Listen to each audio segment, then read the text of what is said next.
Hello, Physio practice owners. If you want to know a framework in exactly how to free up more and more of your time so you can do the things that you truly love to do, then this is the episode for you.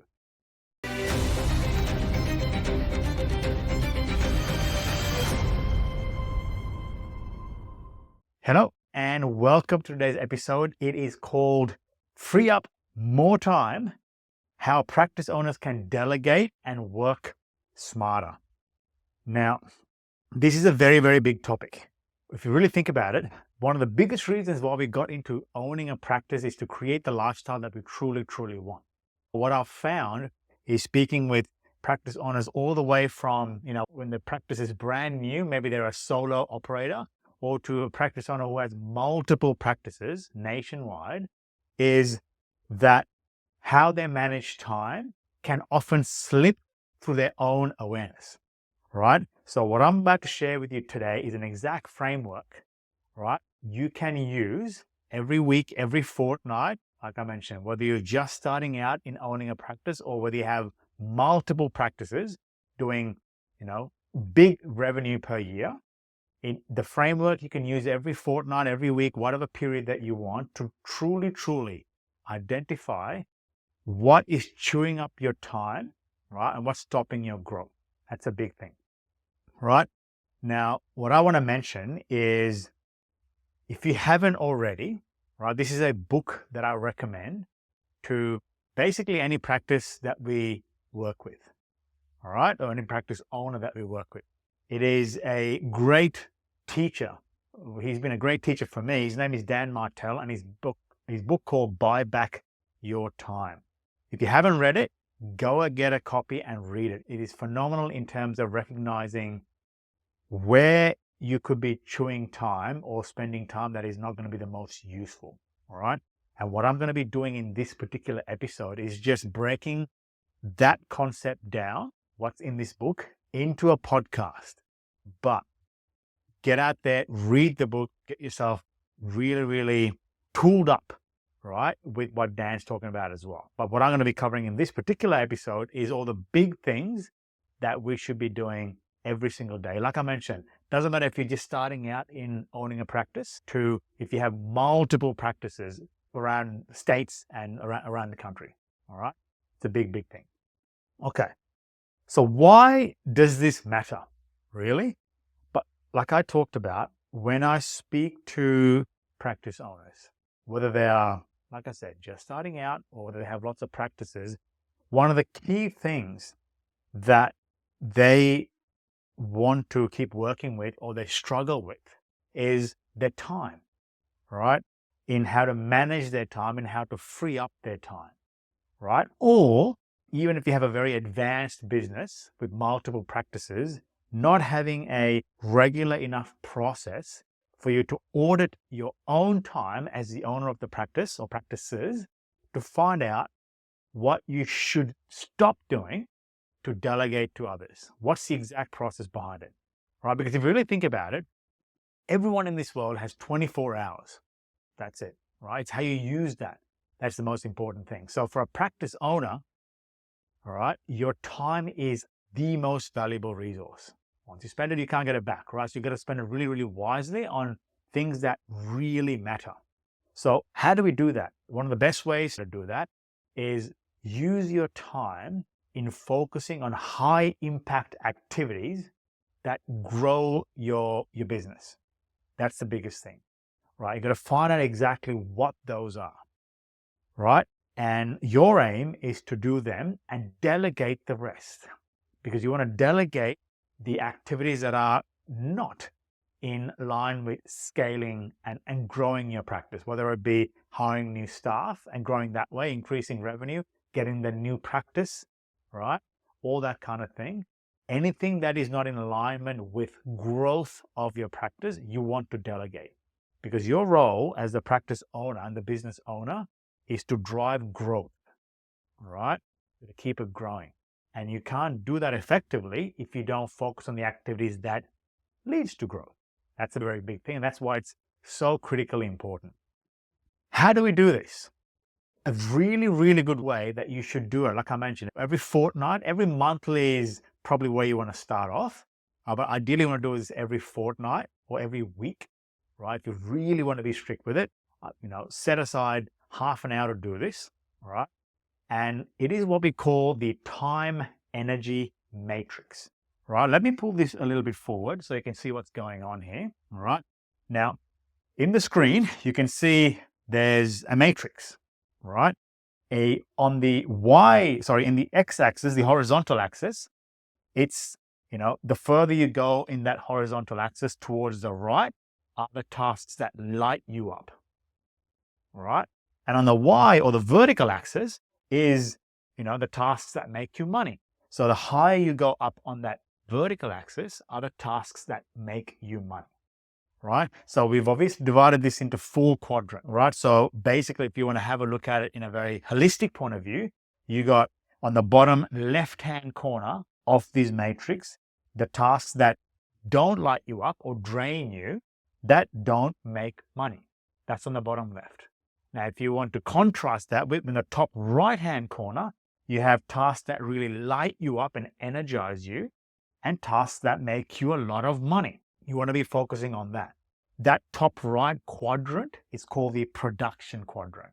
You want to be spending time there because those are things for you as a human being that really light you up and they make you a lot of money at the same time. You want to be focusing on those, as opposed to on the bottom left-hand corner, it's called the delegation quadrant. These are the tasks that don't make you money, that drain you or don't energize you. You want to look at giving them away. But there are some tasks here you'll see on the bottom right-hand corner of this matrix, the investment quadrant, are things that really light you up, so energize you, that don't make money. For example, your hobbies. Hobbies typically don't tend to make a lot of money, but they really, really light you up. Now, if you notice what I just said, these are the tasks, not just, for your practice or tasks that are related to your practice. These are the tasks in your whole life you got to look at, right?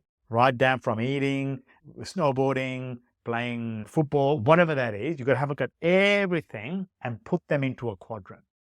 And your aim is to live in the right-hand side of the quadrant, preferably top right-hand side of the quadrant, okay? Now, if you have a look at the top left-hand side of the quadrant, it's called the replacement. Now, these are the ones that make you a lot of money.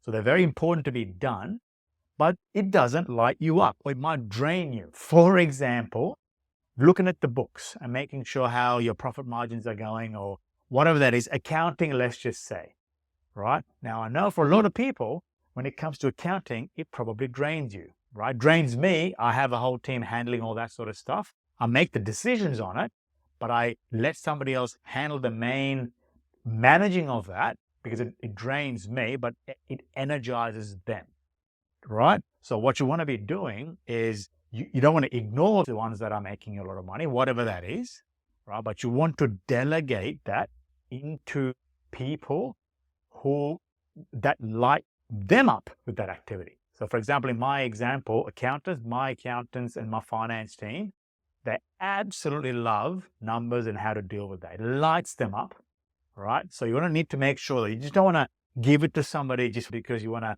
get it out of your plate. You want to give it to somebody that, it's their game. They love playing in that game. Be very careful on that because if you don't do it that way, you're going to find you'll delegate to somebody who doesn't get excited by it, and therefore that doesn't get done well. And that's going to be a problem, especially if it makes you money. You need to give it to somebody who's really, really good at it, who loves it, right? Now, marketing and sales is one of them, all right? It makes you a lot of money, but you need to give it to somebody who's really, really good, right? Accounting is another one. There's lots of them, but you need to identify what they are so you can delegate them. That's a big thing, okay?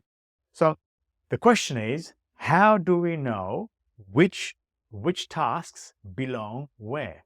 Well, like I mentioned, have a look at every single thing that you do in your life, right? I'm talking about your whole life, including down to getting dressed in the morning, your morning routine, going for a run, going for a walk in the beach, playing football, all that kind of thing. Have a look at everything that you do, right? And you need to follow this process to find out which quadrant it belongs to.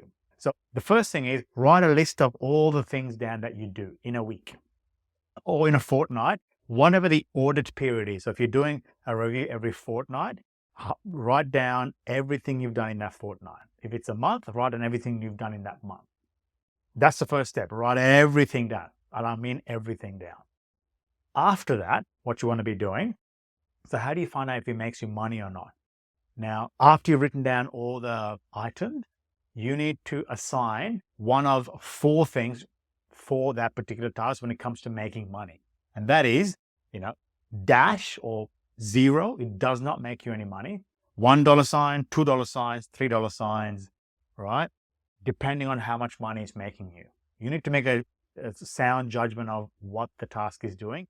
Put those down. So ones that's making you lots of money, $3 signs. Ones that are purely a hobby, that doesn't make you money, that's 0 or a dash.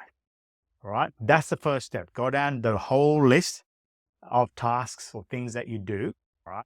Then after you've done that, then it's all about seeing how much energy does it create.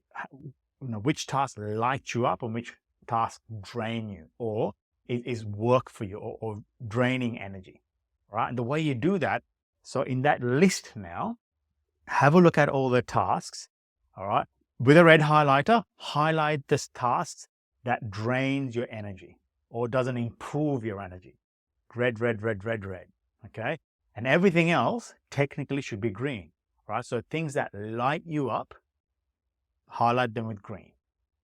Right. Now, after you've done those 3 things, come up with a whole list of things you do, assign a sign, whether it's 0, $1 sign, $2 sign, $3 signs, then highlighting red or green. After you've done that, you'll come up with where it'll be very obvious as to where you should put them in that quadrant. Everything that is in the green highlighter is on the right side of the page, right side of that matrix, gives you energy. Everything in the red highlighter, back on the left-hand side of that matrix.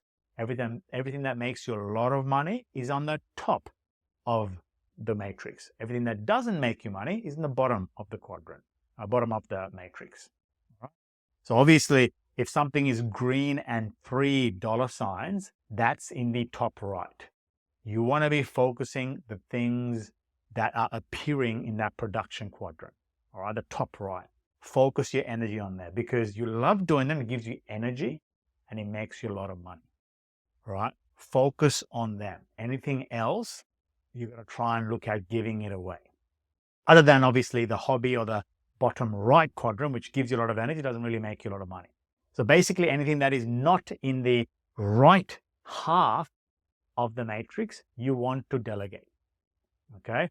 And that's exactly how you know what tasks you should be focusing on and what you should be delegating, all right? And this should be done very, very regularly because, like I mentioned, even if you're just starting out a practice or whether you have lots of practices around the country, unless we audit what we do, things creep into our task list that we don't know what it's doing or what it's producing. You've got to get very clear on it. Right? That's why no matter where you are in your practice ownership journey, you really need to be aware of where you're spending your time.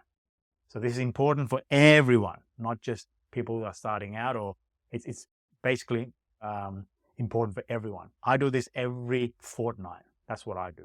I write down everything and I do this and I delegate what I need to. Otherwise, you can't focus on the things that you really, really want. Now, what do you want to keep as the owner? You want to keep the high value activities, all right? Like I mentioned, on that top right-hand corner of the matrix, all right? What are some examples? Well, creating a vision and a strategy for your practice. Where do you want the practice to go? What kind of direction do you want it to go, all right? Building relationships with top referral sources. That is something that's a high value activity, all right? Planning your next year of growth and how to scale and how to add staff. Those are high value activities, all right? So like I mentioned, things that energize you as well. You need to have a look at keeping them because that gives you more energy, all right? So Now, when it comes to what to delegate, all right, there are 5 main levels to delegate. Okay, the first level is admin. All right, so this is when you're looking at delegating your scheduling, invoicing, paperwork, reminders, follow-up, all the basic process-driven stuff. Either you need to delegate that out or keep refining that process to make sure it's working smoother and smoother. That's going to be more and more relevant with changing technology as well. All right. That's the first rung, is admin. The second rung is delivery. So this is where you need to get more and more physios and assistants, actually, people who deliver the service. You need to delegate them. All right. So obviously, as you know, when you get more practices, you need to have more staff. That is a delivery part of the rungs. The third is marketing. Once you have admin sort of sorted, once you have enough physios or the staff, at least for the moment, you need to have a look at how to bring in the business for the staff and the business. And the only way you can do that is marketing, right? So have a look at people who you can work with, right? That can really drive the results in marketing, right? That's a very, very big thing. The fourth rung is sales. So once you have marketing working, then you have a look at how you can convert people who are inquiring or calling the practice or inquiring in whatever way. What are the exact processes that are in play to convert those inquiries into booked appointments, right? So this is typically an admin team. So they're typically not just your admin team, they are your sales team as well. This is where, as a physio practice owner, this is a big advantage, because when you hire the admin person, typically you're hitting 2 rungs, one pretty high rung and one entry rung straight away, right? And part of this is, it's not enough just to say to the admin person or the team, handle the inquiries. You need to get very specific in how to handle the inquiries. You need to have scripts. You need to have a certain way of being and actually interacting with the inquiries to give yourself the maximum conversion rate chance for that inquiry to become a booked appointment, right? So sales is the 4th rung. The 5th rung is leadership. Now, this is a very powerful stage. This is where you basically have heads of department, right? For example, a clinical manager. Head of physio clinical management is somebody who makes sure that the quality of the delivery and the mentoring of the physios is handled by this person. So the entire role is to lead the clinical delivery aspect for the physios, all right? And you want to divide this into each service that you have. So physio, it could be massage, it could be shockwave, it could be Pilates. You need to have a person dedicated for each service, right? And on top of that, you can have general managers. So the general managers, you can imagine, are the people who are really keeping the second tier leadership team. So clinical management team, practice management team, admin management team. The general managers are the ones who keep them accountable, all right? So this is when you start to look at true leadership and hiring that and taking that off your plate, all right? So then your role becomes about helping those leaders underneath you, right, serve their role in terms of leadership, all right? So those are the 5 rungs. Entry-level rung, first rung is admin, followed by delivery. Rung 3 is marketing. Rung 4 is sales. Rung 5 is leadership. That's where you need to be having a look at, all right? First, get clear on what you are doing every, so often, fortnight, monthly, whatever it is. Get really, really, really clear on everything you're doing. Then use that process of making lots of money, energizing and draining energy to figure out where in the quadrant it belongs, right? And then put them in that matrix. Everything that does not belong in the right side of that matrix, you need to have a look at hiring that away, delegating that away, okay? Starting with the rungs, all right? The hierarchy of the rungs. Admin is where you need to start off. So the first thing you need to have is admin, all right? Followed by delivery, followed by marketing, followed by sales, followed by leadership, all right? So figure out what you need to delegate, and then figure out which of those 5 rungs it belongs to and delegate those particular people, all right? that's a very, very important thing. Take the time to audit. Make a commitment today as to how often you're going to audit all the things you're doing, and stick to it. Because like I mentioned, no matter how big you grow, things will creep into our to-do list. If you don't check it, if it goes unchecked, you're just going to keep doing it, but not realizing how effective it is. All right. Even the best people can get trapped on that. So make a commitment to audit this every so often, and then identify which ones to delegate first. And then look at the rung of admin, delivery, marketing, sales, leadership to figure out where it belongs and delegate it out. Hire the right people and delegate that out. All right. So I hope that was useful. It's a critical part of how to grow your practice. If you found that useful, there are heaps of podcasts like this, things to download. Head over to our website, physiomarketing.co. Plenty of things to download over there. And if you need any help, there's a button in the top right-hand corner. Book a call anytime that you want. We can help you out there as well. Other than that, thanks for tuning in, and talk to you next time.